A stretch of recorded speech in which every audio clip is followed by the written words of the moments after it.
Shalom. This week's Torah portion is Parashat Vayakel, beginning in the book of Exodus, chapter 35. Our portion opens on the morning after that very first Yom Kippur. God has forgiven the children of Israel for the sin of the golden calf, and now Moshe gathers the entire nation together after he descends with the second tablets to begin a new chapter, a new reality. After instructing the people in the observance of the Shabbat, Moshe issues God's call for all those whose hearts motivate them to come forward and donate all the precious materials that would be needed according to Hashem's instructions for the construction of the tabernacle, called in Hebrew the Mishkan. This tabernacle is intended not to be simply a structure, but a portable Sinai, a continuous recreation of the experience of the divine revelation in a way that the people can sustain. Our sages teach that the construction of the tabernacle was a great rectification, a tikkun, for the sin of the golden calf. But what exactly does that mean? So start to open up your heart. In our talk on last week's Torah portion of Parashat Ki Tisa, we discussed how the sin of the golden calf began as a misguided, desperate attempt for a physical intermediary to fill the vacuum of the absence of Moshe, and then it morphed into full-blown idolatrous worship. We touched upon the idea that what led to this terrible blunder in the first place was a misunderstanding of when Moshe was expected to return to the camp. Moshe had told them he would return after 40 days, and they miscalculated the timing, thinking that the count began immediately, when actually Moshe's intention was that they should start counting from the next morning. So when the anticipated hour of arrival passed and Moshe failed to return, the people's relationship with time shattered, so to speak, and they panicked. So this means that on the deepest level, it was their inability to handle the uncertainty of time which led them to try and take control, to force a moment that had not yet arrived before its proper time. So open up your heart in the deepest way, because this is the deepest secret. The catastrophe of the golden calf was not simply about idolatry. The root of their sin was not just their perceived need for an intermediary, but a distorted perception of time, a fragmented view of time that resulted in a lack of trust in Hashem's timing. Losing patience, the people attempted to force a false, tangible reality, collapsing a higher dimensional experience into a crude physical representation.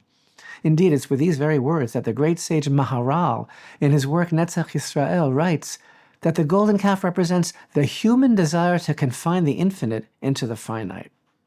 But now, our Parashat Vayakel finds the children of Israel wholeheartedly embracing the building of the tabernacle, motivated by their hearts now, not by their fears. But here's the thing.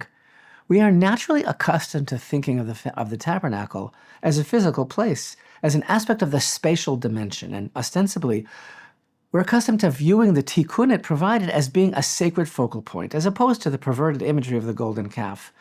But on a deeper level, Torah is revealing that the tikkun, the rectification of the tabernacle, is even deeper. It's about fixing the people's broken relationship with time. Everybody is familiar with the saying, timing is everything. And the truth is, this struggle of how we deal with time has been the very challenge of humanity itself. And it began long before the golden calf. It's a theme that runs all throughout history. The sense of insecurity and vulnerability that the passage of time evokes, the feeling of not being in control of one's own destiny, it's a universal problem. Man's impatience and inability to wait, and his reluctance to trust divine timing, his hesitation to let Hashem's plan for him unfold naturally. Throughout Tanakh, we can identify this distorted perception of time as the root of so many failures, ever since Adam and Eve's brief sojourn in the Garden of Eden. Think about it. Adam's sin was all about timing. The mystical sources of Torah wisdom teach us that had Adam waited until Shabbat, eating from the tree would have been permissible. It would have even been part of the divine plan, granting him eternity. Instead, he rushed, grabbing prematurely before its time, before permission was granted, upending God's will and ruining his relationship with time.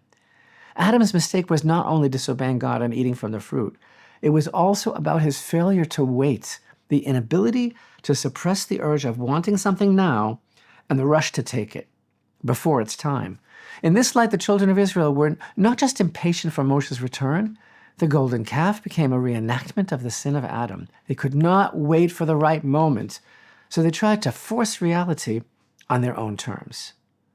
The same was true of what's called the generation of the dispersion, those builders of the Tower of Babel, who tried to unseat the Almighty and usurp his power by building a society that would be immune to divine judgment, and attempting to force a fabricated redemption and the close of history before its time.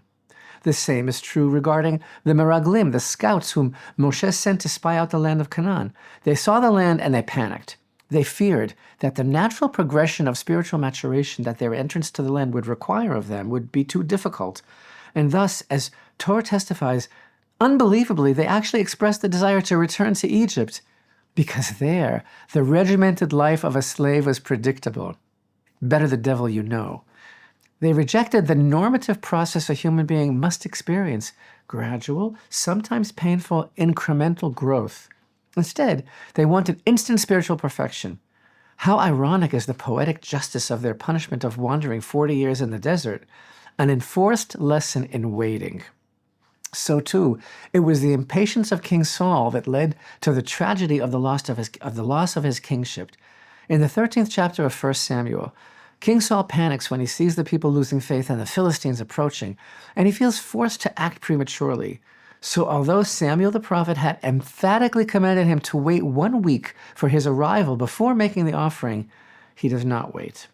Like the golden calf moment, he miscalculates divine timing. He tries to control history instead of allowing Hashem's timing to unfold. So all these sins share aspects of the same mistake, forcing a result instead of trusting Hashem's process, trying to manipulate divine will rather than aligning with it, a spiritually immature desire for instant gratification over embracing the unfolding of divinely orchestrated time, bringing long-term spiritual growth. The tabernacle now will bring about a direct tikkun for this failure of distorted time perception. It will provide the opportunity for the people to sanctify time rather than try to control it. It will repair their conception of time. How? By introducing a structured, sacred rhythm of time. Indeed, by regulating time itself.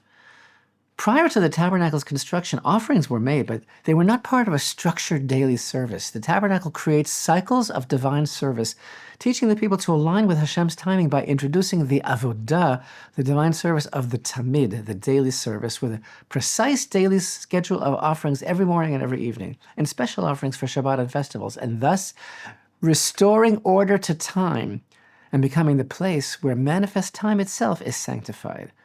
The very function of the tabernacle liberates from the anxiety of distorted time and controls the urge for immediate gratification by teaching that holiness in this world is not about forcing immediacy, but about accepting and recognizing the pattern of divinely configured time.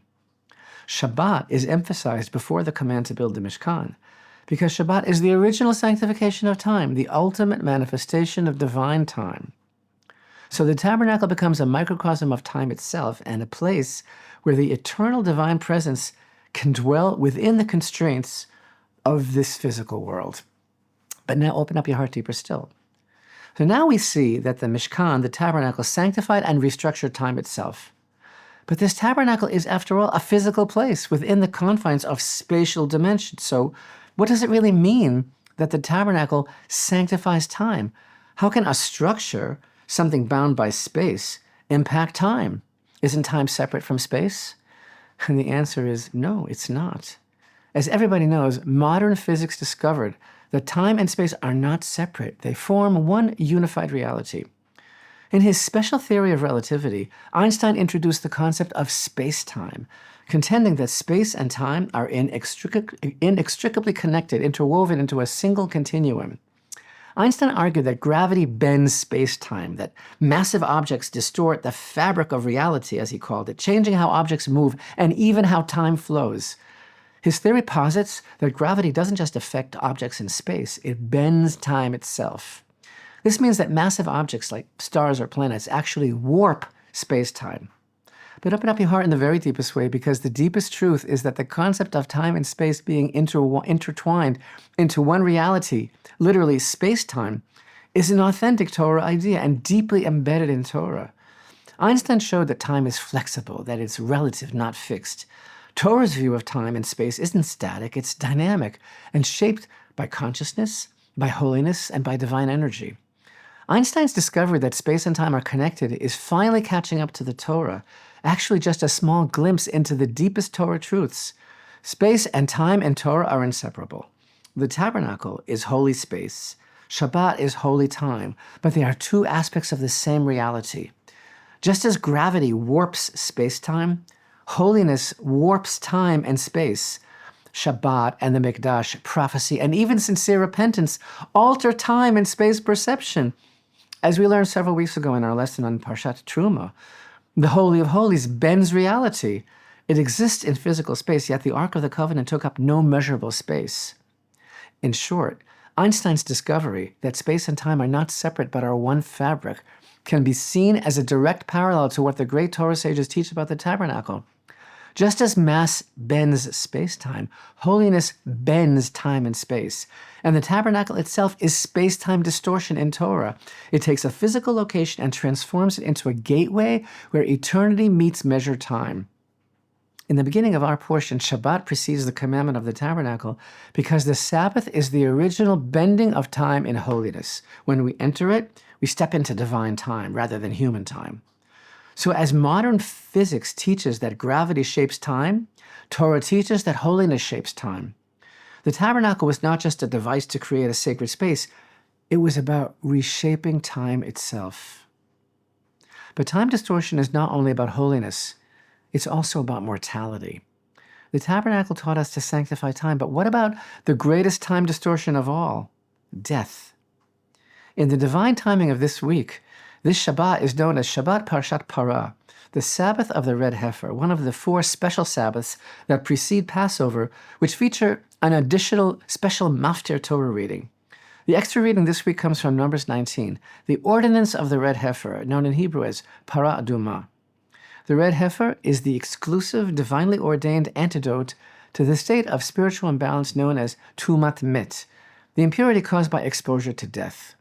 The ordinance of the Red Heifer transcends logic and embodies a paradox that is considered one of the greatest mysteries of Torah, regarding which King Solomon, the wisest of all men, famously stated in Proverbs chapter 7 and verse 23, "I thought I could become wise, but it's beyond me." The paradox is that while the ashes of the red heifer reinstate purity for those that have become impure, they contaminate the one who handles them, rendering him impure. This paradox is one of the reasons why the ordinance of the red heifer is viewed as the ultimate chok, or supra-rational law. So open up your heart as deep can be. One of the most profound ideas in quantum mechanics is Niels Bohr's principle of complementarity, and it provides a fascinating parallel to the paradox of the Parah Adumah. Bohr's complementarity principle proposes that two contradictory states can exist at once. Specifically, light is both a particle and a wave, depending on the observer. Similarly, the ash of the red heifer is both a purifier and a containment, depending on the state of the person. Torah here reveals that reality itself is not binary, but depends on the observer, just as in physics. In the case of the wave-particle duality, wherein light is both a wave and a particle, its state depends on how it's observed. The red heifer also functions on a duality as well. It both purifies and renders impure, depending on the recipient. The effect changes depending on the recipient. It lifts the impure to a state of purity, and it temporarily lowers the pure to a state of impurity. This seems contradictory, but both states exist within the same reality, like Bohr's complementarity. So open up your heart deeper than ever before. The state of tuma, impurity, is the result of exposure to death, a state which our sages teach was introduced to the world through the spiritual fall caused by the golden calf. Death represents the greatest challenge of time, the ultimate irreversibility. The impurity of death reflects the one-way nature of time in our world and mirrors quantum physics' idea of irreversibility, embodied in Loschmidt's famed paradox, which asks, if physics is time reversible, why do we only see things move forward? And it answers, because entropy always increases, making reversals practically impossible. But it's a fundamental Torah belief that the soul is eternal. Only the illusory body dies, but not the soul. And thus the ultimate distortion of time is death. And in this light, like the tabernacle itself, the red heifer too is a rectification of time. In Torah thought, contact with death causes impurity because death is a rupture in time. And the process of purification through the red heifer, as detailed in the Torah reading of Numbers 19, repairs this rupture by reintroducing an element of cyclical purification, reflecting a higher reality of time. Ostensibly, the reason for this special Torah reading of the red heifer at this time of year is its proximity to the approaching month of Nisan. It serves as a reminder that the multitudes of pilgrims who, when the Holy Temple is rebuilt, will be ascending to Jerusalem to bring their Passover offerings to the temple on the eve of Passover, will need to purify themselves with the ashes of the red heifer before approaching the Holy Temple. But there are layers upon layers of deeper understandings, deeper levels of understanding. The episode of the golden calf brought to the world the spiritual pollution of the impurity of death. As the Holy Rav Kook teaches, death brings impurity because it's a lie. Its impurity is the lie of its illusion, because the soul is eternal. Death is not the end. The spiritual secret of the red heifer is the antidote to that impurity. The reasoning of this ordinance is divine, beyond the level of human comprehension. So it requires a great maturity of spirit, manifest as humility, to accept it simply because Hashem said so, even if it cannot be comprehended in human terms. To be able to admit that something is beyond us, that our intellect is limited, to be able to accept Hashem's word in a faith that transcends our rational thinking, that humility is the very secret of purity. And deeper still is the metaphor. The heifer is the mother to the calf. As our sages teach, let the mother come and clean the filth of the child. The relationship between the red heifer and the golden calf is the original mother and child reunion. The golden calf was an attempt to make a God that would suit the people's needs and let them feel that they're in control. The purity of the red heifer represents the diametric opposite of the golden calf. The ability to let go of everything we know, all our expectations and rules, and accept that we control nothing, and we know nothing in this world at all. And thus, the tabernacle and the red heifer are linked. One teaches us how to live within divine time, and the other rectifies our ultimate illusion, the illusion that death is real. Through the tabernacles, time is sanctified. Through the red heifer, time is redeemed.